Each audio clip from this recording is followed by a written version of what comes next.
hipertónico. Si yo hago el cálculo y me da 290, ¿cómo está?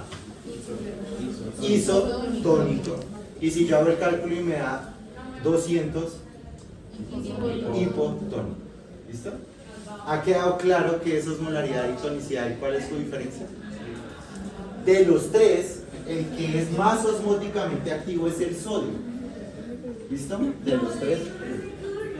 Eso en condiciones normales, porque hay osmoles que son externos, como por ejemplo el alcohol. ¿Sí? El alcohol. Bueno. Muy bien. Ahora vamos a entender el proceso de ósmosis, que depende de la osmolaridad. ¿Ya? Estamos repasando fisiología lo más rápido que puedo y lo más despacio al tiempo. Ahora sí, ¿qué es ósmosis? Paso de agua a través de una membrana semipermeable dependiente de un gradiente de concentración. Y ya sabemos qué es concentración. ¿Qué es concentración? Osmolaridad. Entonces depende de la osmolaridad. ¿De dónde a dónde se va a mover el agua?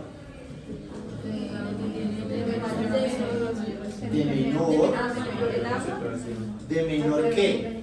Concentración. Muy bien. Perfecto. Bueno. Entonces imaginémonos este aparato. Este aparato tiene un pistón aquí, ¿cierto?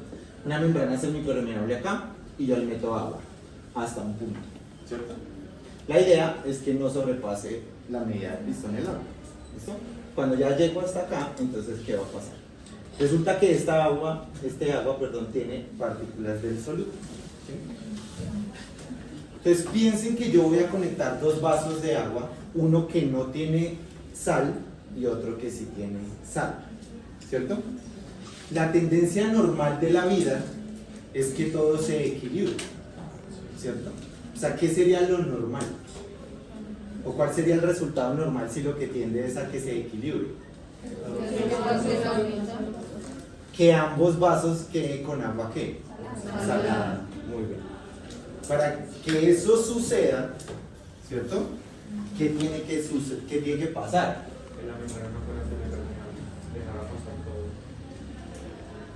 Entonces, ¿qué tengo yo que hacer para que en ambos lados quede? Pues pensemos.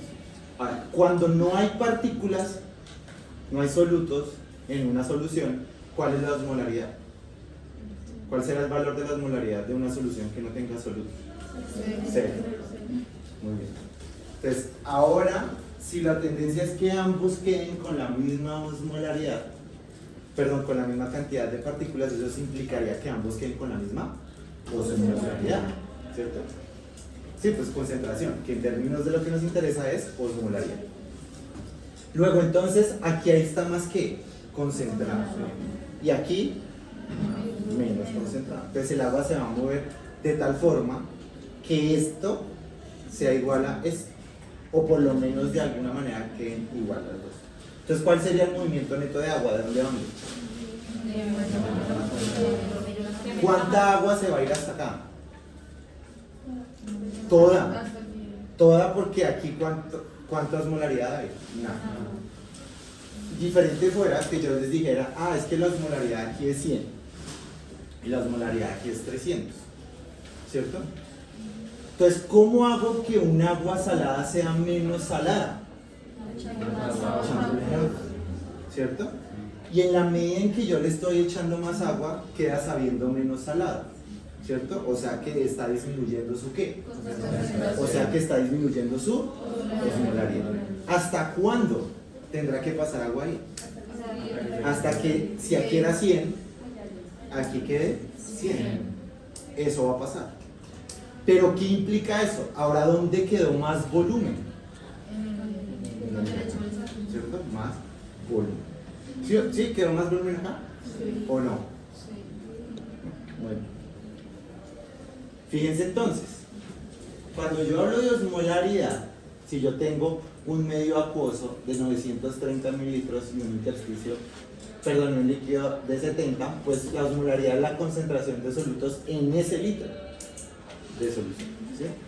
Y la osmolaridad, que era lo que pues, nos interesa, es lo mismo, ¿sí? Por eso es que no importa decirle osmolaridad u osmolaridad. ¿Listo? Simplemente es para decir eso. Bueno, pues en las células eso es muy importante, ¿sí? Porque el volumen de las células, es decir, de la cantidad de agua que tenga una célula en su interior, depende de ¿qué? ¿Su qué? Equilibrio.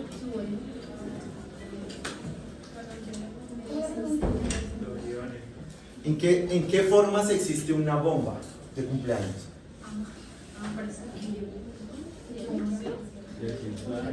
Desinflada e inflada.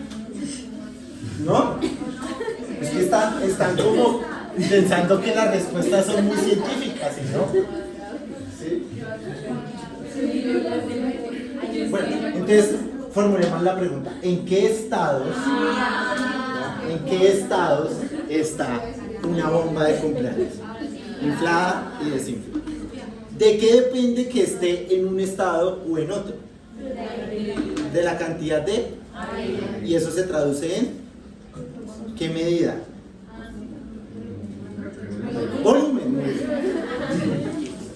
O sea que la forma de las células depende de qué? Del volumen. Si tiene más volumen, ¿cómo será? Más hinchadita. Y si tiene menos volumen, estará arrugadita, ¿cierto? Ah, por eso cuando yo me meto mucho tiempo en el agua, se me arrugan los dedos. ¿Sí? ¿No? Claro, porque ¿qué pasa? Entonces vamos a ver. Muy bien. ¿Dónde hay menos osmolaridad? Cuando yo me meto al mar. En las células, obvio. ¿Cierto? Dios santo. Bueno. Entonces, es lo que vamos a ver ahorita. Bueno, entonces fíjense. El agua dentro de la célula depende de la osmolaridad del medio. Pues en parte, no todo el tiempo, pero en parte depende de la osmolaridad del medio. ¿Cuál es el valor normal de la osmolaridad del líquido intersticial? Cuando vean cetoacidosis diabética en medicina interna, pues eso será muy importante. O estado hiperosmolar, hiperglicémico. Pues de pronto por eso se llamará así. Bueno, entonces la osmolaridad depende del líquido extracelular. Muy bien. Entonces, si la osmolaridad depende de la concentración de los iones, pues un regulador muy importante del volumen celular, pues es la bomba de sodio-potasio, ATPase. Porque ya dijimos que ¿cuál de todos es el más tónicamente activo? Sodio. Pues entonces si yo muevo sodio de un lado a otro, puedo cambiar rápidamente la osmolaridad, es decir, meterle gordos al Transmilenio. ¿Cierto? Entre más sodio, más personas gordas obesas entran al Transmilenio. O sea, más ¿qué? Más concentración, más osmolaridad. Muy bien. Entonces depende de eso. Muy bien. ¿Sí? Entonces depende de eso. Muy bien. Entonces ahora imaginémonos esta célula de aquí, ¿cierto?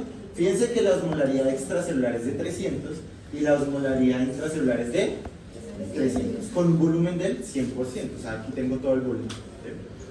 Muy bien. Ahora resulta que, entonces pensemos, ¿cómo hago yo para concentrar más las cosas? Entonces, pensemos en un vaso, en esta botella de agua. ¿Cómo hago para que esta botella de agua sepa más salada? Echándole más sal. Y una vez que le haya echado el agua, ¿cómo la convierto más salada? Más sal. Muy bien. Pero otra forma, ¿cuál sería? Sacándole agua. Muy bien.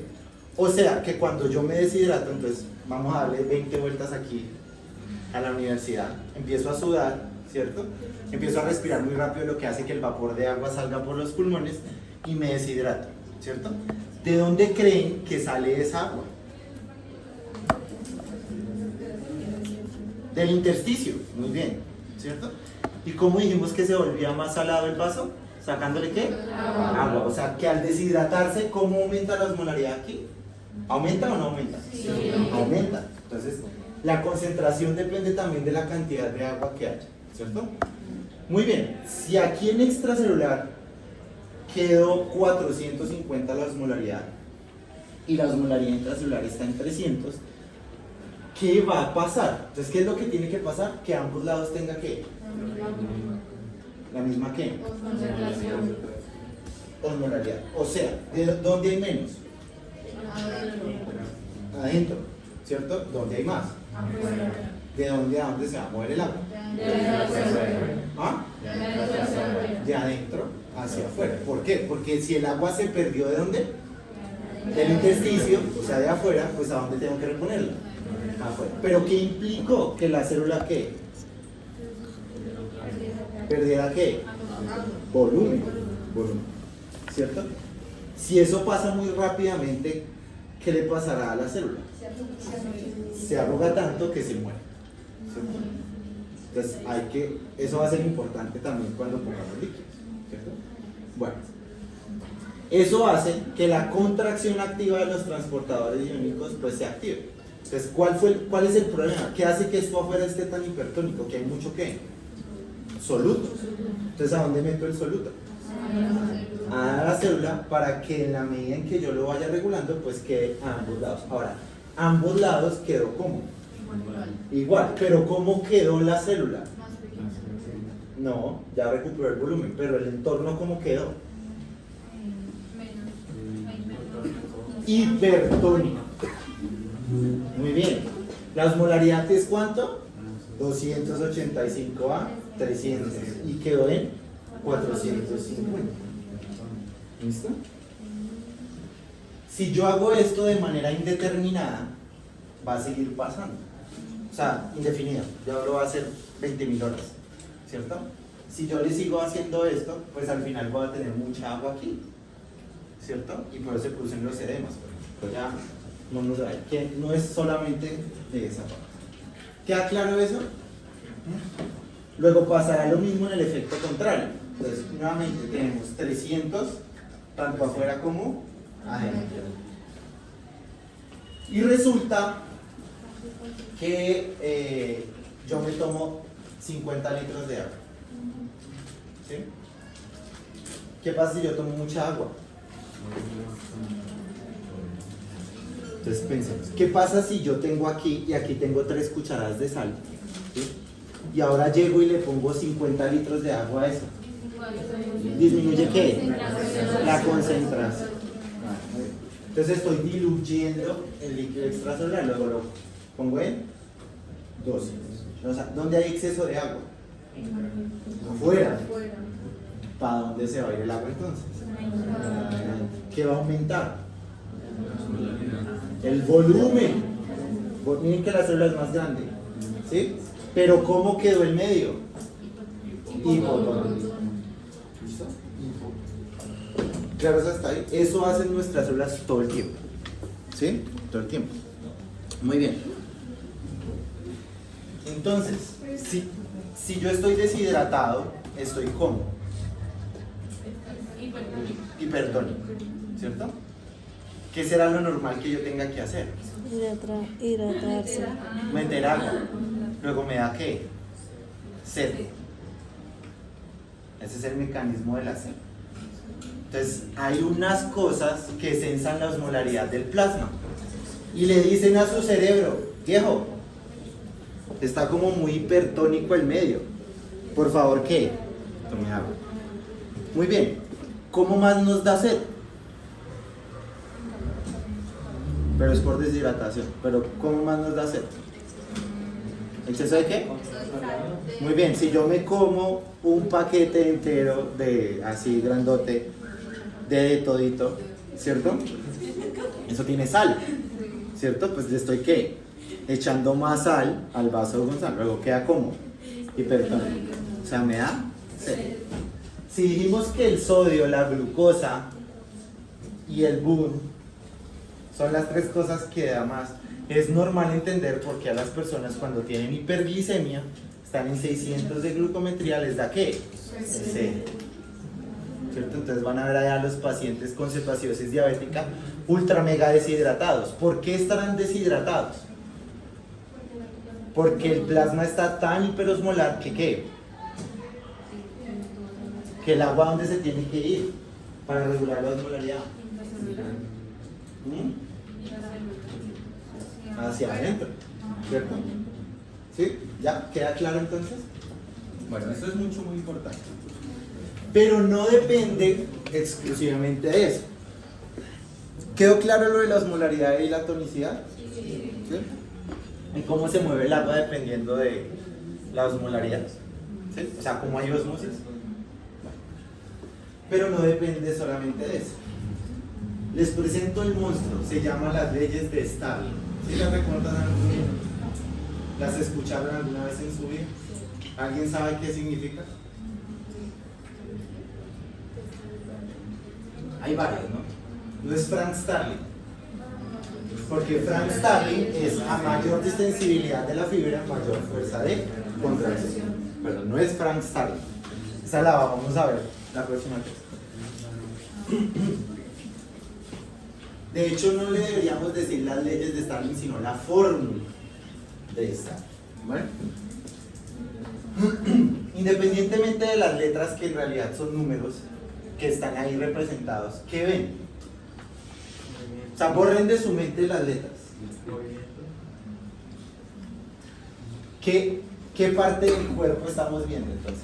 No se formulan las preguntas. O sea, hay una parte arterial y una parte venosa. O sea, ¿cómo se llama esto? Capilar. Muy bien. Un capilar. ¿Cierto? Bueno. Vamos a tratar de hacer la fórmula de Stalling fácil. La fórmula de Stalling básicamente evalúa la interacción de dos fuerzas, ¿cierto? De dos presiones. Una que se llama la presión hidrostática, o sea, del agua, ¿cierto? La presión que ejerce el agua. Y otra que mide la presión que se llama coloidosmótica u oncótica. ¿Quién ejerce esa presión? Sí, pero no. Las proteínas. Y de todas las proteínas que hay en el cuerpo, ¿cuál es la más importante? En el plasma, perdón, ¿cuál es la más importante? La albúmina. O sea que la mayor presión oncótica la ejerce la albúmina. ¿Listo? Las arterias y las venas tienen diferentes grados de presión. ¿Cuál es la diferencia entre una y otra?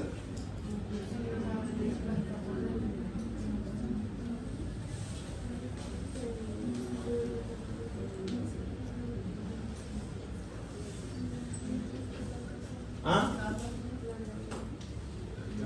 ¿Qué les pregunté? Ah, ya. ¿En dónde hay más presión? En las arterias. Y la presión arterial, entonces recuerden allá sus clases con Bonilla, ¿de qué depende?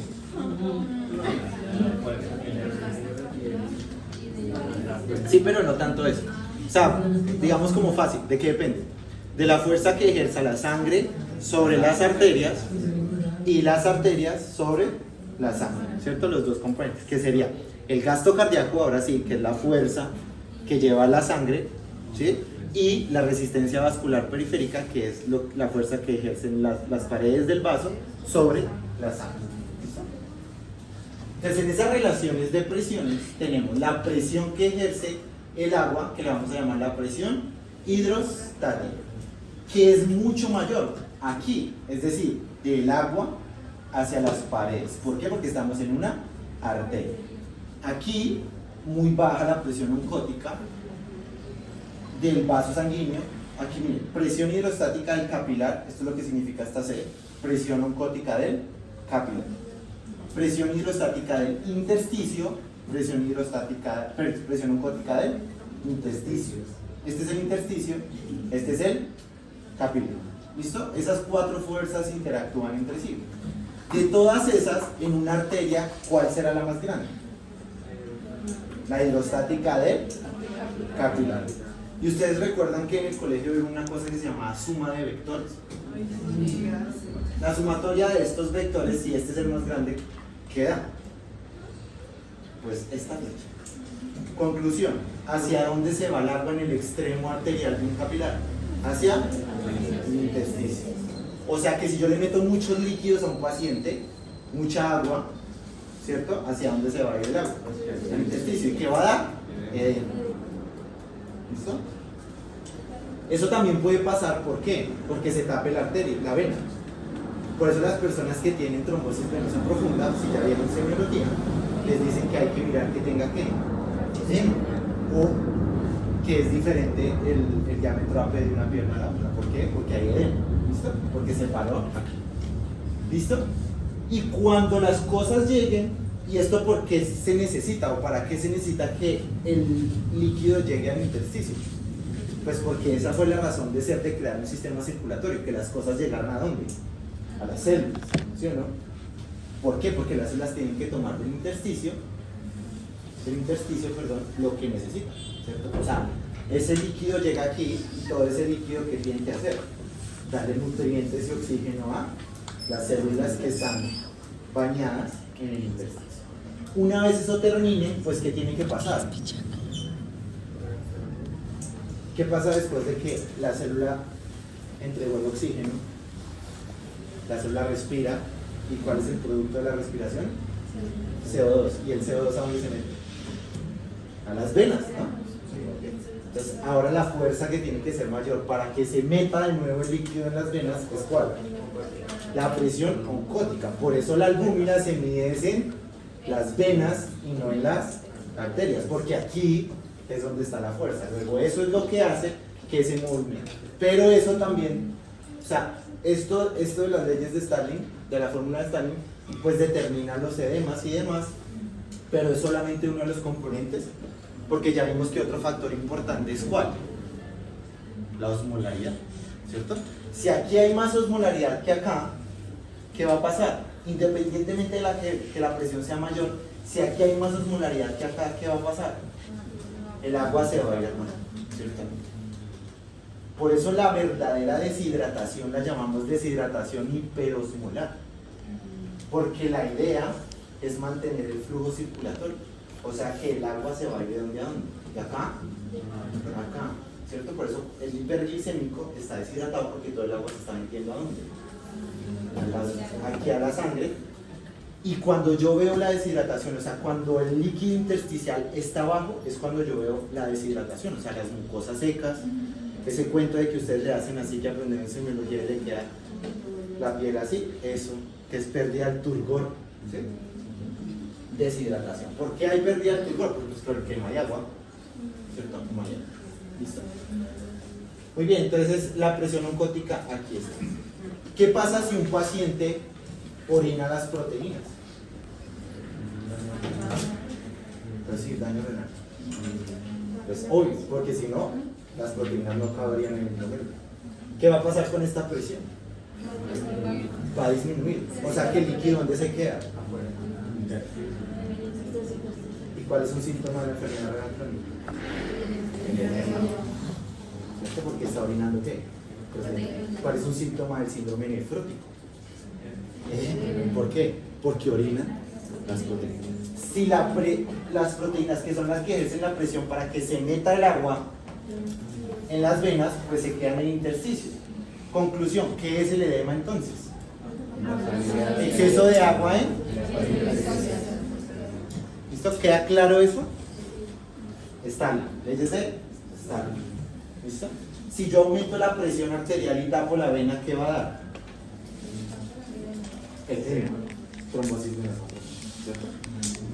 Y si este hueco es muy grande, ¿qué va a pasar? O sea, ¿qué pasa si el endotelio está roto? Edema, ¿por qué? ¿Por qué? Hay más agua. ¿Y ahora qué le pasa?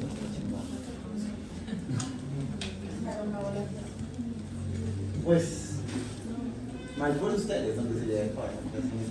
Bueno, ¿queda claro eso? ¿Sí? Eso es lo que sabíamos hasta hace 30 años. Sí, pero sigue siendo importante, ¿no? No es como las otras cosas que yo les explico y les voy a decir, no sirve para nada. Conclusión de todo eso. Mire, esta es la parte matemática que no les voy a enseñar. Pero conclusión. De acuerdo con este concepto, el líquido es filtrado afuera de los capilares al espacio intersticial en el extremo arteriolar, predominantemente, porque hay más presión hidrostática. ¿cierto? Más presión hidrostática. Lo que pasa es que hace 30 años descubrieron que aparte de que teníamos el endotelio produce una cosa muy importante que se llama el glicocáliz. ¿Qué es el glicocáliz? Es una glucoproteína. ¿Cierto? ¿Cuál es la diferencia entre una glucoproteína y un proteoglicano? Ambos tienen azúcar y proteína. ¿Pero cuál es la diferencia? ¿Llamamos a quién? ¿Ángela o a Camila? ¿Quién les enseña eso? ¿Qué es una proteína? ¿Qué es un azúcar? ¿Qué es un lípido?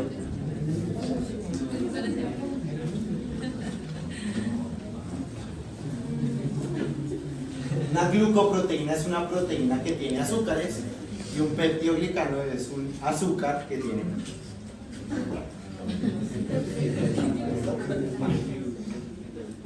La glucoproteína, ¿cierto? Que se llama el glicocáliz, pues ejerce un grado de presión distinto, ¿cierto? La realidad es que esta es la verdadera ley de Stalin. Es decir, que ya no vamos a hablar solamente, ¿sí?, de la presión hidrostática y la presión oncótica, sino la presión que ejerce ¿quién? El glicocáliz. O sea, es otra presión que hay que sumarle. O sea, la fórmula se vuelve más complicada. Pero funciona de la misma manera que vimos ahorita.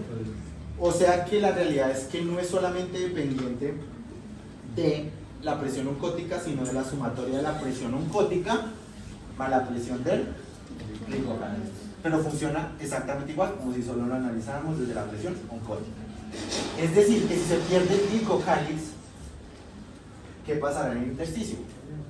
Edema, muy bien. ¿Cierto? Si funciona igual que la albúmina, ¿qué pasa si se pierde la albúmina? Edema. ¿Qué pasa si se daña el glicocáliz? Por eso los pacientes que hacen sepsis, que es lo más importante, o les da dengue, el problema, ¿por qué se les baja la presión arterial? ¿Por qué? Entonces, la sepsis, el proceso fisiopatológico más importante en la sepsis es que no hay glicocáliz. Se daña el glicocáliz. Muy bien. Entonces, ¿hacia dónde se va el agua? Hacia afuera, o sea, ¿dónde no hay agua? En el vaso sanguíneo. Luego hay baja presión arterial. ¿Cierto? Pero eso también implica que si le echo mucha agua, ¿qué va a pasar?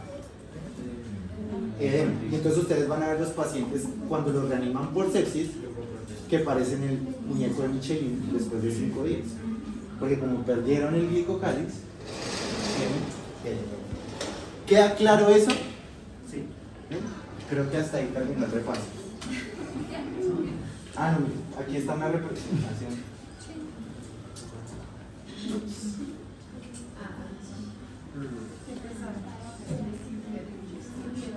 Si se daña, tienen que estudiar el resto.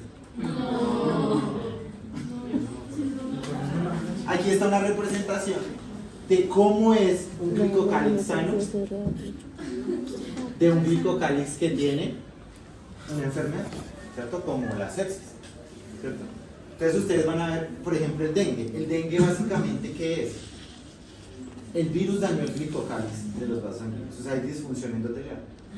Por eso las personas con dengue se tratan es con ¿qué? Con agua, líquidos, ya. Es el tratamiento y manejar la fiebre. Entre más grave esté, pues más líquidos hay que poner. Eso es el manejo del dengue. Bueno, ¿listo? Muy bien. Ay, no, faltaba lo más importante. Bueno,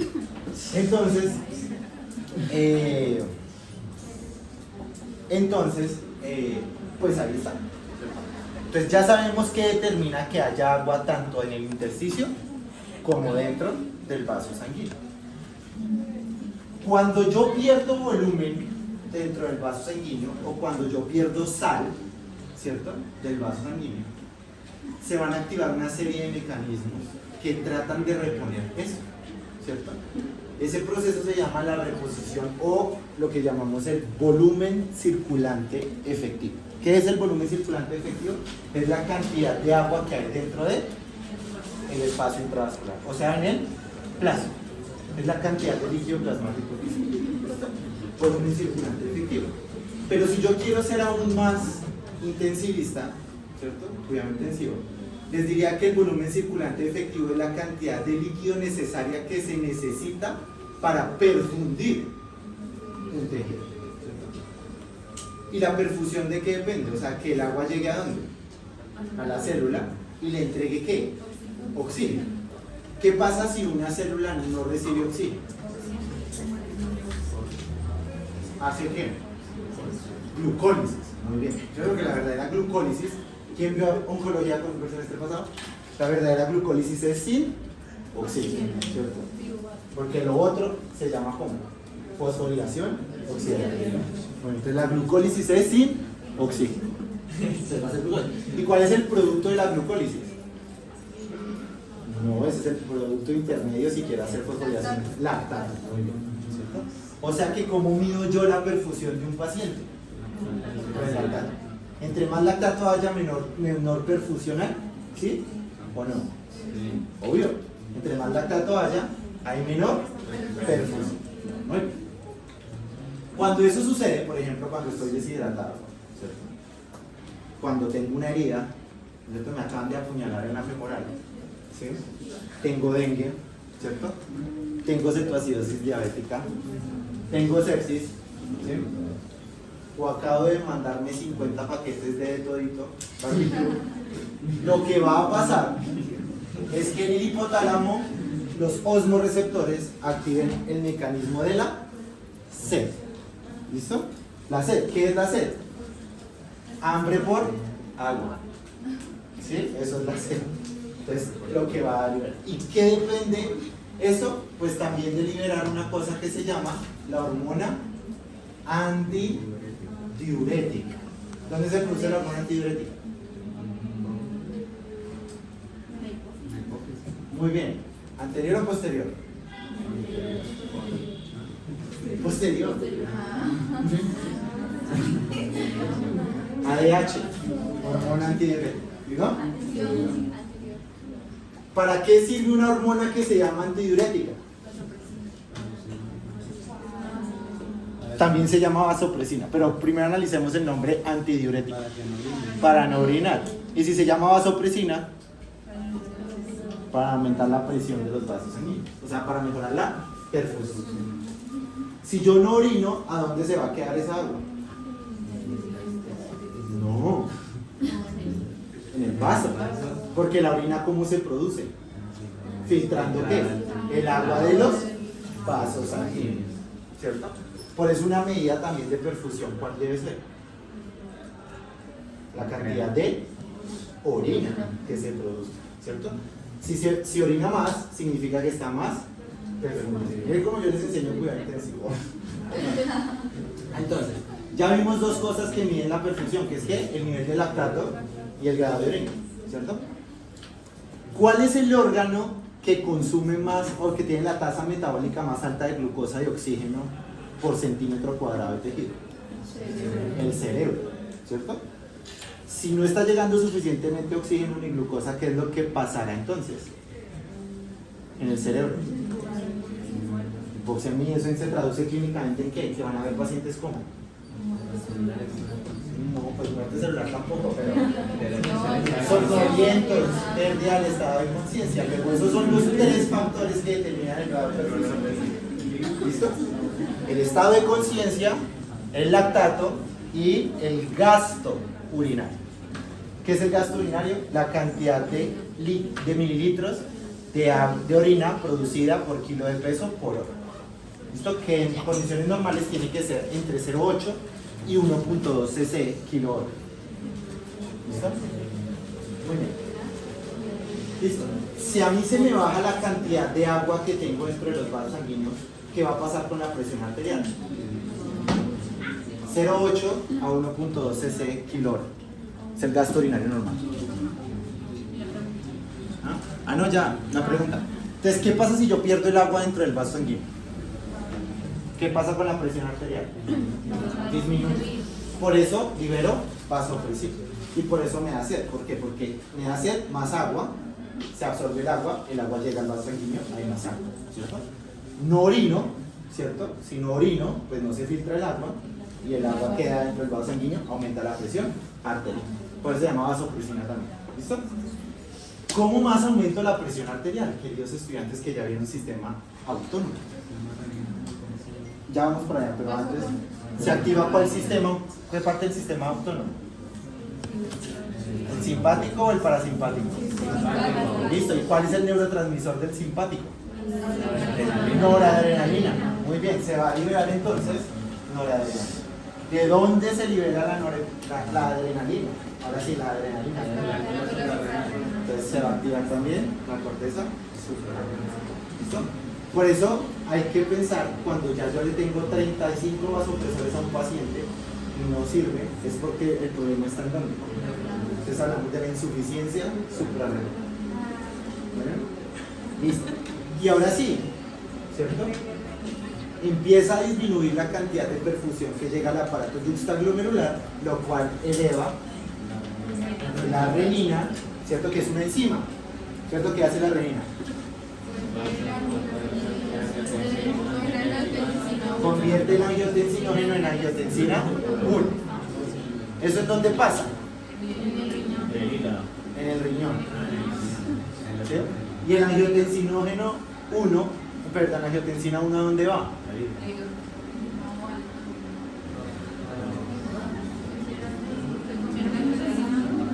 ¿A dónde? ¿A dónde va la angiotensina 1? ¿A qué parte de su cuerpo?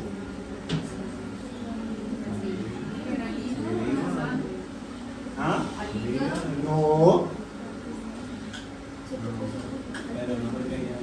Pues ya lo dijeron, pero es que está mal. Dijeron pulmón, pero no es el pulmón. Es el endotelio de las arterias pulmonares. En el endotelio de las arterias pulmonares existe una enzima que se llama la enzima convertidora de angiotensina, que convierte la angiotensina 1 en angiotensina. ¿Qué hará una hormona que se llama angiotensina? Tensionar ¿qué? Vasos sanguíneos, o sea, subir la presión arterial. ¿Listo? ¿Y cómo hago eso? Pues de dos formas. Uno, reabsorbiendo sodio. ¿Por qué? ¿Qué pasa si yo le meto más sodio a la sangre? Aumenta la osmolaridad. ¿Y de dónde me voy a traer el agua para conseguir esa osmolaridad? Del líquido intracelular a intracelular. Luego aumenta la cantidad de agua. Esta es la respuesta fisiológica a lo que llamamos la pérdida del volumen intravascular efectivo. ¿Cierto? Liberación de adrenalina, liberación de vasopresina, hormona antidiurética u hormona arginina vasopresina, todo es lo mismo. Y la activación del sistema renina, angiotensina, aldosterona, que como vamos a ver es mucho más complejo que esto, ¿cierto? Pero es uno de los problemas de por qué existe la hipertensión, ¿sí? Porque aquí estamos viendo que es esto. Muy bien. Al final de cuentas, entonces fíjense que todo eso que estuvimos viendo, tanto la osmolaridad como la respuesta a la pérdida del volumen intravascular efectivo, como las leyes de Starling, buscan un objetivo en concreto. ¿Y cuál es el objetivo? Todo eso que acabamos de ver, la osmolaridad, la fórmula de Starling y la respuesta a la pérdida de volumen intravascular efectivo, buscan ¿qué? Equilibrio entre el líquido de dónde y dónde.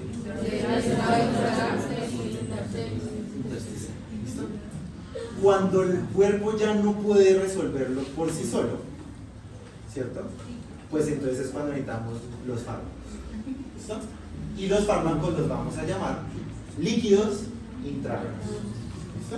¿Por qué intravenosos? Porque es la única forma en la que podemos dar. Bueno, pues también podríamos darlo oral, ¿sí? Pero el problema es que se demora ¿qué? Mucho. ¿Listo? Pero es lo más fisiológico darlo oral, ¿sí? Lo más fisiológico es darlo oral. Pues, bueno. Muy bien, los líquidos intravenosos entonces son tres grupos de fármacos. ¿Listo? El primer grupo, que se llaman cristaloides.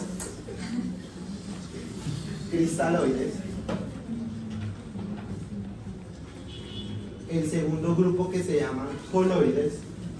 Y el tercer grupo, que se llaman productos sanguíneos. ¿Listo? sanguíneos, ¿cierto? Líquidos intravenosos son 3: cristaloides, coloides y productos sanguíneos. ¿Listo? Los cristaloides se van a clasificar en cristaloides balanceados y cristaloides desbalanceados. ¿Listo? Cristaloides balanceados y cristaloides desbalanceados.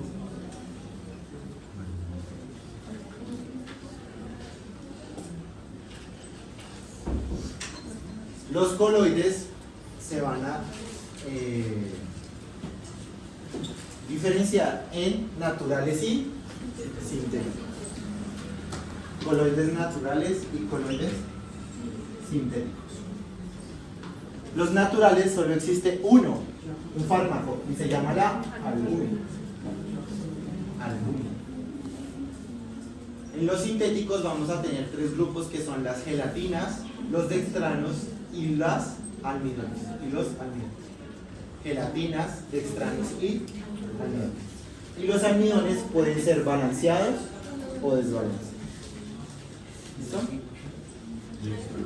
Gelatinas, dextranos y almidones. Y los almidones pueden ser balanceados o desbalanceados. Y en los productos sanguíneos vamos a tener varios fármacos. El primer fármaco se llama sangre total. El segundo se llama glóbulos rojos empaquetados. El tercero se llama glóbulos rojos deleucocitados.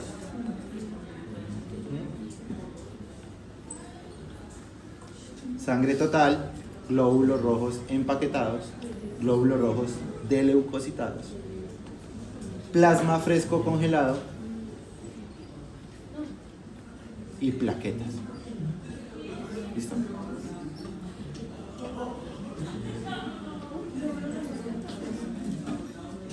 Sangre total, glóbulos rojos empaquetados, glóbulos rojos deleucocitados, ¿sí? Plasma, que generalmente es congelado, y plaquetas. ¿Cómo obtenemos los productos sanguíneos?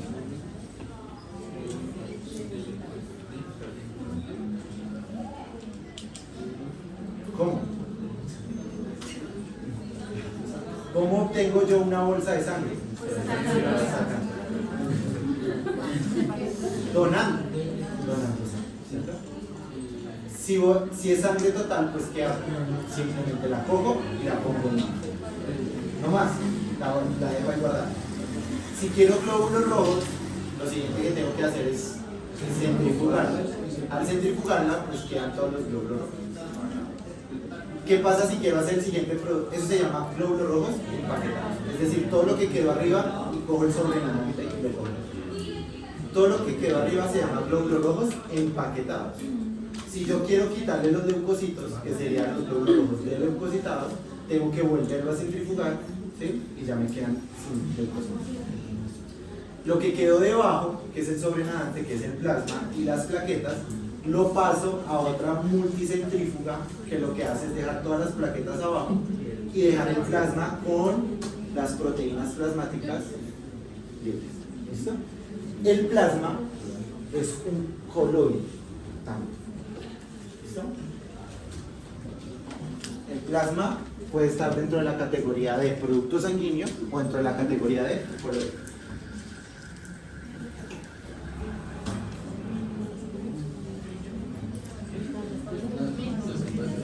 Pero me pasaste cabina. Ya me canso, ya estoy estresada.